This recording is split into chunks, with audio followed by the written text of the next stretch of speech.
Hi and welcome again. I've got another video for you all. As we step into 2022, I wanted to share this mistake that I see time and time again, the students who come to me for help and the trainee probation officers that I used to mentor when I was a probation officer. I also saw it in myself. This video is going to be really useful, so stay to the end so you can actually hear my tips of how you can overcome this. If you're new to my channel, then thank you so much, because I've reached 300 subscribers, which is amazing. Just want to say thank you because it really helps the channel if you like, if you share, if you comment on the videos, and I do see comments and I do reply, so it's just a thank you to you guys for helping this channel grow. Let's dive straight into it.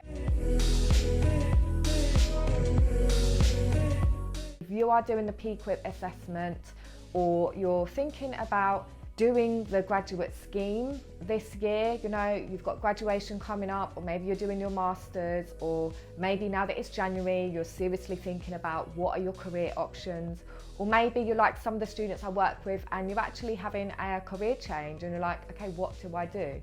The number one mistake that I see you guys make is not being yourself when you have an interview. You guys are feeling like you have to be a certain kind of person to be a probation officer. When you actually get to the interview stage, you feel like you have to be very corporate, very professional, just very like formal. When you think of a career in the civil service, I know myself that a certain image came to my mind when I started applying for the probation officer job. It helped because I was actually working for probation, so I could actually see people who were probation officers, but I still had this vision in my mind of what a graduate scheme would be like, what the people on it would be like, what the people interviewing would be like.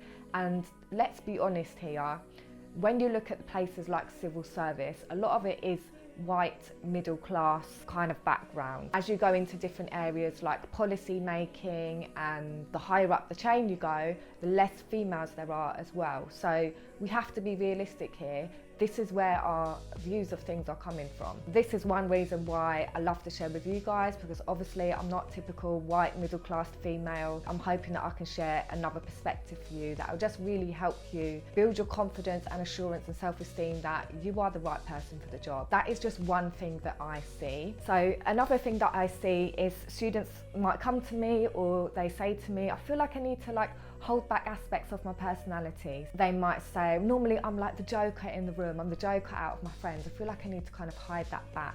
What is my kind of answer to that? My answer to that is truly be yourself. When people are interviewing you for a job, and this applies for any job, I know I always talk to you guys that are doing the probation one, but if you're watching this and you're interested in other careers, this still applies.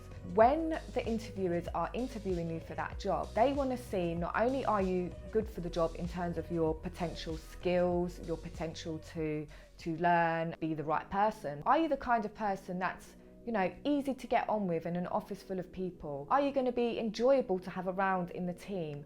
Are you going to be someone that, you know, complains all the time and whinges and moans about their job and their perspective on their life is just negative? They can get that from you. They can get them vibe, because it's so important to actually just have people skills about you, social skills. If naturally you are naturally a joker, or, you know, naturally the funny one out of your friends, and that's how people describe you, then show that, you know, as you're having your interview. If you've got them little bits of silences, or you know the bits at the beginning where it's, you know, formalizing, or, you know, Zoom is not working, stuff like that. If it's in your personality, like, let that out, because that shows them you're a human being. It shows that, you know what, you're going to fit well with a team of people. Because one thing I'm telling you about being a probation officer and working in that kind of arena, it is stressful, it is challenging, and if you're so serious all the time, it's not going to make your day fun.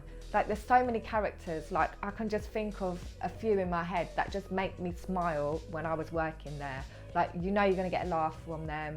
You know that it's just going to lift your mood, lift your day. And in every office I've been in, there's been people like that, and they need people like you. 100% be as much as you can yourself in the interview. Let that come across. And the third mistake I see, which is kind of all tied in, is wanting to use big words, wanting to show off using big words. And again, this is all coming back to being yourself. Don't feel like you have to force certain words out. The main thing that they want to see from you is, as well as seeing how you are as a person, is giving the examples. They want to hear your examples of things. You're not going to be explaining it very well. We're just thinking, oh, I should have used a big word, or what big word can I fit in there? That's not authentic. Try and be your authentic self. I won't go into it in this video about how to be your authentic self, but that is something that I cover in my programs and my sessions with me. So we will go through exactly how can you bring out more of yourself. How can you be comfortable with being yourself in interview settings and when you're actually doing the job? How can you go from being a student who's got certain habits and routines to now being this professional person? So I go through how you can do that if you come and work with me. So for details of how to work with me, you can message me on Instagram, or you can book in an appointment. I do have available slots open for my program. So if you just click the link here. If you found this useful, put some comments, like it, share it.